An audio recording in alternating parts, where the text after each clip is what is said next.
Rocket not being focused on him. Everyone's focusing on his teammate. Man, boom, what an unbelievable... And you saw it there. His teammate drew just enough aggro that he could snake his way in and secure both. He walks up. One of the enemies there immediately eliminates and drops him. Second guy's like, oh, I got a scene. Where's his boy? Yep. It's too late. He's there. B&Q. Well, because B&Q is underneath everything. The other players get dropped on down, and they immediately see their instant threat, which is that one player. So they launch the rockets. They start to focus him. Meanwhile, B&Q is literally on the very last pixel of the storm, breaking a wall. The second that rocket is fired, it's like, hey, guys, I'm here. They're both firing his teammate. He does what he needs to. He basically trades that out. It's called trading the elimination. Right. You get knocked. You took and soaked that damage. B&Q, he's got an area of opportunity to open it all up.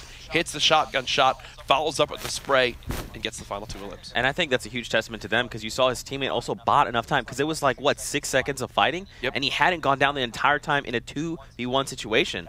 That's huge. Oh, and we know, we were watching Herma from Fnatic. I mean, how much health did Herma have? Under 30, I believe. So nothing. It wasn't like the other players, had a ton of health. I will say, you saw how the players who were building up top didn't build as high as we've seen from the games yesterday. Yeah. So I think that was an example of the European players adapting to what the new meta is kind of establishing in the late game, where it's like, if you're going to have to build that bridge, you build your bridge down so you won't get dropped from 5-6 stories above and take all that fall damage. We saw that a lot yesterday. A lot of players were just being taken out, and you talked about it a lot, that being able to have the resources. He's enjoying live right now. Oh, yeah. Whoa, another guy got high ground. Oh, no. Oh my goodness. Oh, he was lost in the storm. So honestly, I think he was probably in that house because that's crazy. But What a save.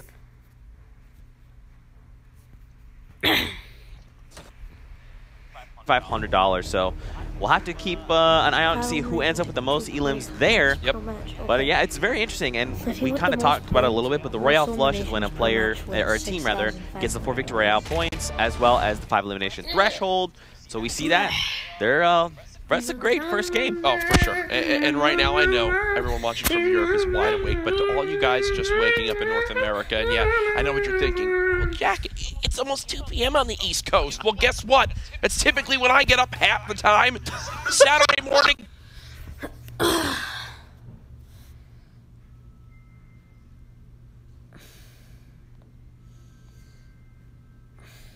What happens if I search up my channel? Like, oh yeah, I forgot my channel doesn't show up. I have to go channel. Oh, I have to go down.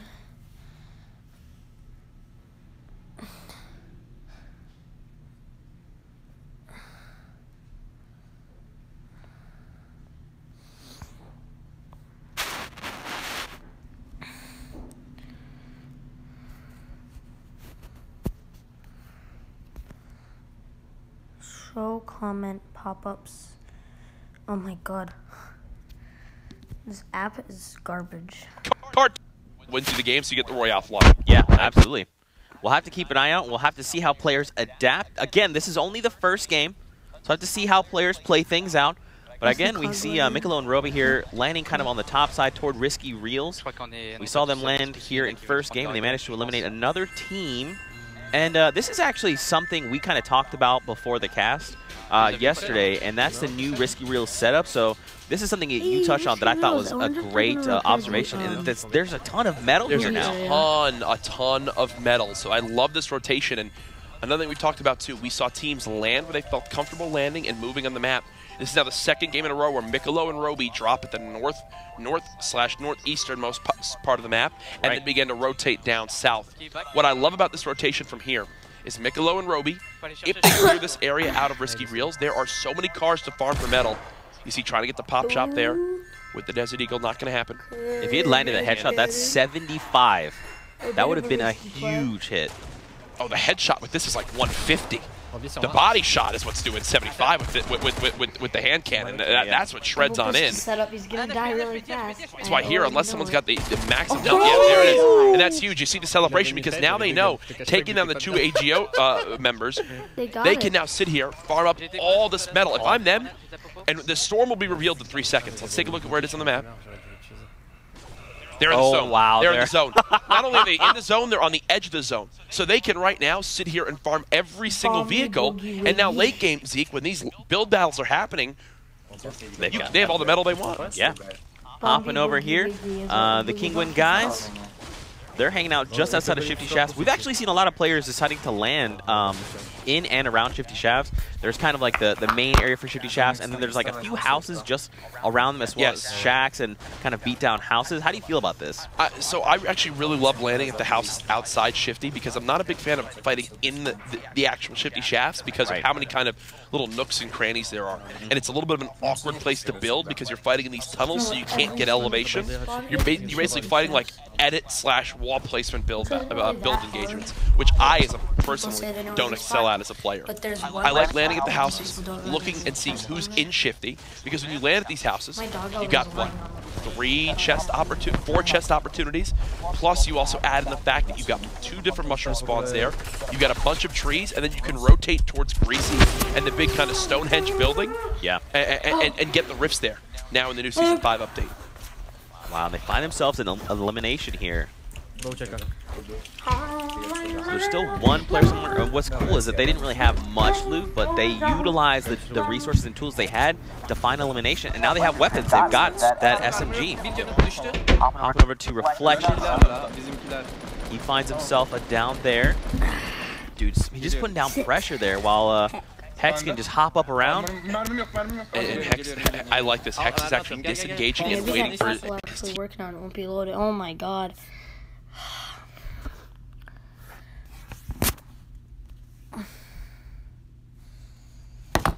I'm just gonna sit here. Stop works.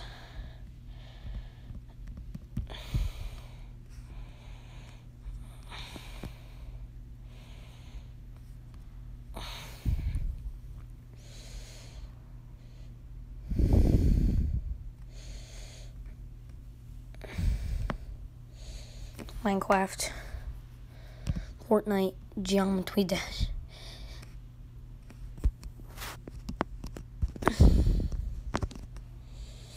Oh god, Minecraft. Just made the push up. You see how split they were.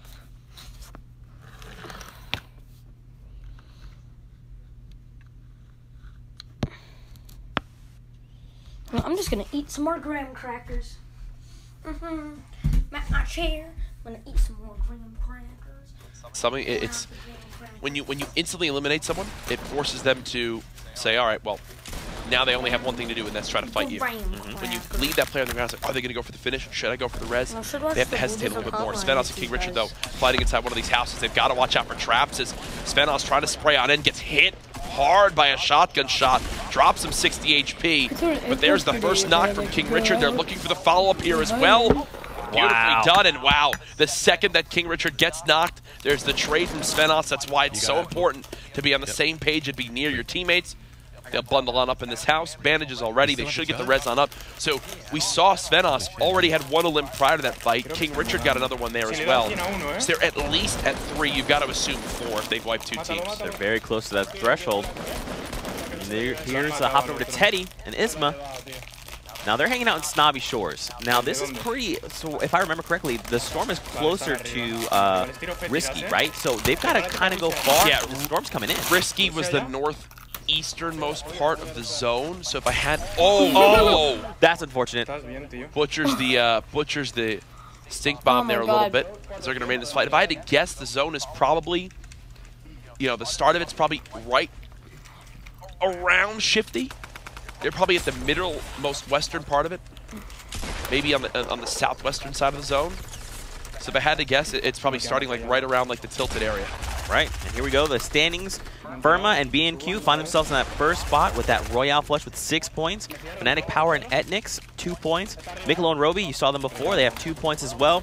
We have Wexy and Pate, and then Thevs and Crabble also, all with 2 points. So still anyone's game here. He has no mats, so he's taking a ton heavy of hitters damage. at the start of that first one. So we'll just see.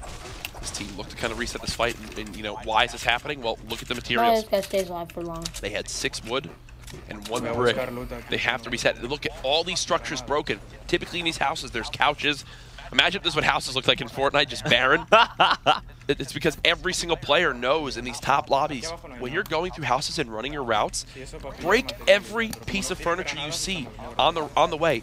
Look, they want materials so bad, they're breaking the foundation of the darn house here, Zeke, just to be able to build a few walls. And I think that's a great point, because especially most things within a house, couches, TVs, tables, chairs, they're all one-shots. You walk around and you just literally melee them once, and then you get those resources. So it's very smart to just roll through and then very quickly farm those houses. It doesn't take really any time at all, and then you actually have resources going into any engagements. The last spike, though. But this is King Richard and Svenos. We saw them last game. Now, Svenos already has 2 eliminations. If King Richard has any at all, if he doesn't, I guess, yeah, they're very close to halfway point of that threshold of the 5 eliminations. Yep. And there's King Richard with the all right, funnel in there. There you go. So they at least have 3, potentially 4, right? If that was an entire duel that they took out. Yeah. No, they definitely have 4. Because we know King Richard had 1 from that last fight. So if I'm assuming they have 4, maybe 5 already, that's a beautiful play. Drop the player down to his level playing field. They find Nova there. And remember, Mikolo and Roby already have 2 points. That's right. And this could be another Really showing There, this and this is our 3rd place team as of right now from game 1. It's awkward.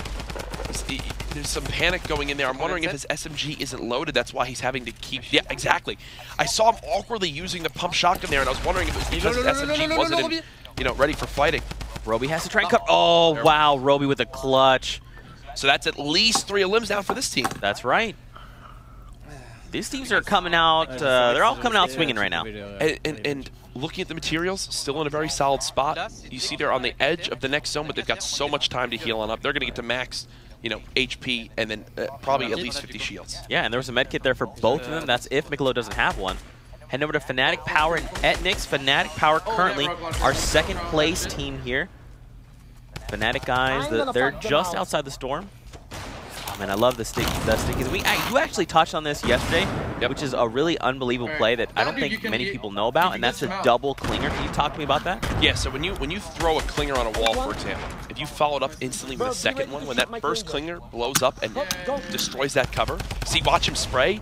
The second that cover is destroyed, the clinger instantly explodes. So right there, he only had 1 power round up, throwing that first nade one right on in, and then exploding it with the second. Yeah. Okay. Oh, and I actually don't think this is the power that I know. Oh, okay. God, why are there so many powers in here? Watch out, the other guys trying to... You can hear them kind of talking through their strategy right now. So what we should do is to wait for the zone to come. Yeah, definitely. Trying to see. What about if I throw a nade inside? Oh yeah, if you can, fucking do it. I love listening to their communication here. Yeah. I think they're 30 seconds though till the storm comes in. They're definitely just trying to leave. And look, they're looking to third party this. Down. I almost That was sniped him too. super close, man. That was opening. Oh, they're fighting. They're fighting. Oh my god. Yep. Do we 3-beat us? At least get 1 kill? See? We There's could a rift try. there. It's risky with the mats though. I say we And leave. we just got word coming in from last game. The team with the most eliminations for game 1 was Fnatic Power and Fnatic Etnix, so they're going to take away the 6,500 prize. Yeah, I got 50. So congrats to them. We're back to them right now. There they are. So already, I wonder if they even know. I mean, right? I would assume they're just super focused. Yeah. I mean, you can tell everyone's warmed up, everyone's ready to go. Nice. They are already in the zone. There's so much wood around here. Oh, gets flipped That was huge. by a sniper rifle of some sort. It looks like this is their opponents right here. Yeah, it's a hunting rifle. And now the Splode's coming on in. Build battles from both sides. It's very awkward building into the trees. You're seeing how no one's really building that high up. Typically, you'd be seeing ramps and higher tier builds, but you don't want to get caught in those awkward tree build battles. So they're almost just staying at the 2nd layer. Look, no one's building above 2 layers. Yeah. I love the natural cover as well. If you've touched on this earlier, but a lot of players, when they're farming these trees, they drop them down to 50 health. Yep. If no one has touched these trees yet, they have like 600 health. Exactly. So it's a lot of natural cover. And if you see, as power built up right there, he built 2 walls behind him to basically preemptively stop any free shots and a sniper maybe from behind. Like right there, he just saw that wall drop. The second he gets a moment to breathe, I'm expecting to see him build more walls behind him. Oh man, he only has 13 HP. He's dropped there. He just got headshotted and dropped, and now Carnifex and Wet should push on this right away. This is the other team's perspective, and they find Fnatic and they make the elimination. Yep. Again, the second you get a knock in this, Zeke, you have to flood it. You just have to flood it. That fight right there, no one was crossing against that middle ground and pushing into the other build. It was basically pop shots and looking for some free chip damage with the assault rifles. The second they had an opening and they got to spray him with the rifle, they then said, hey, he's not, let's cross, and whoa, what a nade right there. Wow. With the bomb. And there's a quick follow-up. Kexville, too fast to limbs. So there you go. So they're probably, I believe, Rap actually has maybe 1 or 2 elims. Yep. But if not, they're unbelievably close to that 5 elimination threshold. So at minimum, they're definitely going to snag those first 2 points to put them on the board. Love it. Love it, love it, love it. The Storm has moved, so they're just inside retail. I think the Storm maybe he have moved. Okay, yeah, so it's very close to Tomato. We saw it originally go near Risky, but as you can see, it's closing in on Tomato. So, oh, wow, look, Roby's down. Yeah. It's just Mikolo. Oh, and these guys are the players in 3rd place right now. Yep, they're at that 2 point already from the 5+ elims in that first match. With Mikolo by himself. Again, you begin to play where you don't want any fights. I would not be surprised to see him get inside this house, clear it out, place some traps down, and just turtle on up. Boom. See how he's looking for traps? Boom. Right. And shut the doors. Hide. Maybe under the stairs or in the stairwell, and then just crouch. So what do you do, right? So it's just you, your ally has been eliminated. Yep. Do you feel that you can still play as aggressively? No, you are a ghost. He is a ghost right now. Nice. He wants people to look at that house and go, oh, there's no one in that house. Right. He wants people to forget that he's even in this game until he has to fight. And that's why him placing traps at the front door and the back door, the 2 main entryways, tells me that he has no intention of leaving that building anytime soon. Up on a hill. Up on a hill. And the 3rd zone, you could outrun from any area of the map when you get to this, when you're in. So when you're even on the edge right here, you don't have to worry about like, oh no, the Storm's pushing, because you can outrun it. You're not going to take Storm damage. We're getting sandwiched again, dude. So as these high-level competitors are playing, do you think it's better to play maybe like the edge of the Storm and take your time, or do you think it's better for players to just try and go in, find themselves in the circle of the Storm, build up that cover? I think more players play on the edge of the Storm, so that's why you're seeing some of these players get clipped in these third-party engagements. Like right now, Svenos has people shooting from his left and his right. You saw he tagged him with the sniper on the right. Now getting shot from his left. He's only got 5 materials. Oh, he's trying to place. I can't even place a bouncy on that wall, dude. He's got to go. This is absolutely insane. And just like that, the end should be near. Shot from 2 different areas. Oh, he goes down. No builds left, and this is the downside of playing the edge of the Storm, because now you're having to move in with everybody else. You're having to kind of build, outplay the Storm, and they're caught between 2 teams. They were done for, but hey, we saw it. It popped up the scoreboard. They got 5 elims, so they got themselves 2 points. That's right. And this is Gotaga and ADZ. So Gotaga's actually in the Storm right now. He's taking chip damage. I think right now it's like, what, 2 points a tick? Yes. When this zone closes, it'll be 5 damage. So not only do they have to catch up, but you're looking and saying, oh, Gotaga can make it if he outruns this, but watch this health bar. Watch this health bar in, well, okay, still got 30 seconds, actually. I thought it was way closer. Oh, but he knocks Hex. And Gotaga actually's got a sniper Apostle as well. Yeah, he finds this, dude, but he's so dangerously out in the Storm. See, he's bandaging, but here we go, 20 seconds now until this zone fully closes. Gotaga's just got to go in full sprint mode. If he's got bounce pads, he needs to use them now to get out. I honestly think Gotaga's done. What's interesting there is AD actually has 3 bouncers. And he's got a med kit. I don't agree with using this med kit right here. No, you can't do this. Watch the zone. 2 seconds. Look, it's going to start hitting for 5. He's not even going to make it out. Dumb. There you go. The bounce pad saved him. If he didn't have that bounce pad, he was dead. But still, I don't agree with him stopping and using that med kit right there. Yeah, he probably should have just saved it, right? Because, I mean, that's just extra time that you're wasting. And now he's only has 17 HP. And 180 mats. The game is done soon for ADZ. That's a nice tag with the hunting rifle, but again, once people begin to focus on him, it's all over. That, for me, was a panic play. Not taking into account the Storm, it looks like he was contemplating going and trying to get a res on Gataga or trying to go and loot him. But when you go from 1 to 2, storm damage, okay, yeah, that's not that bad. Right, going from 1 to 2. But when you go from 2 to 5, it's a game changer. Yes. That's a point where you can no longer, because even with bandages, if you have 15 bandages and you keep spamming them, you can at least heal enough to be able to make a move and try to outrun the zone for the final couple feet you need. Right. 5, you're not out healing with a bandage. You're not. It takes 3 seconds to use a bandage, and you're getting 5 damage every second. Nope. So that's basically just breaking even. Yep, you're not able to make it out of it. You want me to fight them or just get Hopping over to Tinny, his teammate is down. Now, if his teammate has elimination, this is good because they're probably close to that threshold. Yep. And again, we kind of talked about this, ladies and gentlemen. If you're just tuning in, everyone is racing to the crown. They're all racing for 13 points. Yep. Victory royales are worth 4 points. And if your team can snag 5 or more eliminations, you get 2 points. Otherwise, you're not earning any. Yeah, so 6 eliminations, points, every single one matters right now. Oh, 100%. There's still 23 players left in Your this team gets 8 points. circle. You're a god. Hopping over to Crabble and Thevs. And Crabble and Thevs, I believe they're actually our 5th place team right now, tied with everyone along with the 2 points.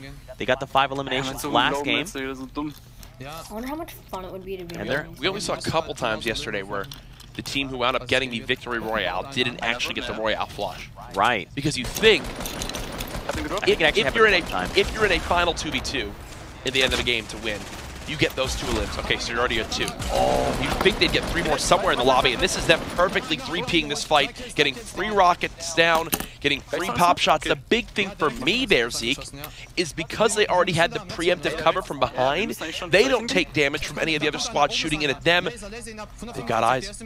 Deads right now has eyes on players in this metal structure. Rocket, they're timing it. They're trying to time it to where they shoot down the wall at the same time the rocket's about to hit. You see, basically making themselves a U of cover. Right now, he's got a wall at his left, his back, and his right. He's actually building a second one to make sure that the players who have that angle on him can't get the free snipe. And ooh, gets tagged heavy, gonna stop and medkit right now. No explodes left in his rocket, and only 160 total materials. Kurtz, there's still 20 people alive right now. Yep. ADZ's still in it. He's at the edge, and again, he got tagged super hard. He doesn't have any heals. I mean, he really doesn't have much going on. Again, basically no mats. He wants people to think that he's not even here. But when this next zone moves, see how he's just looking at the backs of everyone? Yeah. He wants to make sure he can kind of just sneak on through, It's like one really be like an calm apparition. next perspective. And here comes the engage. They're going for it now. 39 seconds going left. in. Okay, that's a full med kit. Oh, he got tagged again, so he's going to use another med kit. Yeah. And look, ADZ, there's the move. He's moving around. I feel like he's making a lot of noise. In this No type way of they're situation, you trying want to to crouch push walk him. right? So Oh. making less noise. It definitely will help him, you know, with the noise factor. He's wanting other people to begin to shoot and fight and make noise for him to make moves like this. Like this is that's his kind of end game play. He's going in to try to third party this fight. Oh, wait. Wait, what just happened? Oh, that's okay. So this was the mouse guys, and Yep. then and they turn and they eliminate him there. They find both. It's a little bit off. This is 2 different teams of mouse Yeah, they players. just get 5 eliminations. This is like a total. mouse team, And you know, you just team get elim killed? right here. Right. As you see, players now being knocked by the zone. 15 left. It's awkward because there He's is in a good a spot, but a bad little spot. cliff right He's here, on the so you can side of a see mountain, but he's in a Reflection little building up circle. against this higher cover. It's great when building he won't have to into go a around cliff far in the next when you're circle. there, because when your floor gets knocked out, Hey, typically when you're in a rapper. fight and your floor gets knocked out, it drops everything because skin that's in the the thing game. connecting you to the rest of your That's structure, right. right? Right. But up against the mountain, because you're there, when you have that floor shot out, if you time it, you can just place another one right below you because your walls aren't being knocked as well. Right. Because the mountain is creating natural kind of structural integrity for your build to keep you up instead of it all collapsing at once. So as we saw, They have their 5 he eliminations. is, Think they're just and base the camping? storm has basically taken a turn for the worse. As you can see, before this was the center of the storm, and now it's all the way out in the storm. So players have to move very far here. Are they in the There's still exact so many same players spot? left. Mikolo is one of them. The storm's actually going to move here in 30 seconds. Man, 15 players. This is starting to get very claustrophobic very quickly. Yep. And again, your standings. Herma and BNQ, not even sure if they're still in this They're in a right bad now. spot. Haven't seen much from them this game. We know Power and Ethnix are out. Mikolo in that 3rd spot. We're watching his perspective right now. And I believe Thevs and Crabble. Thevs and Crabble are still in, and I believe Wexy and Pate were actually eliminated early on. Okay. Here we go. Zone's about to move. Every player in the lobby will have to move in some way. B&Q is still in it. B&Q is still in this. Herma just got an elim as well. They just got 2 more eliminations. Oh my gosh. I believe they've at least hit the 5 elimination threshold, right? He's dead. Okay, This is so taking so Herma, much. Herma. No, Robbie. Oh, and you hear the frustration. Herma is Everyone's out. dying. B&Q is out. They just got knocked by the storm. my God. Reflection. He's about to get dropped by the storm.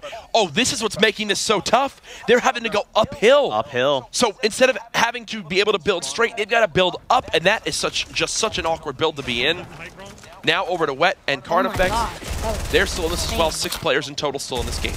Reflection did actually have 5 eliminations there by the end, so at minimum they're going to have 2 points. Okay. Going to put them on the board, so that's huge for them. How high up are these players? You know, I was just thinking that, Kurt. Right? You actually touched on this, man.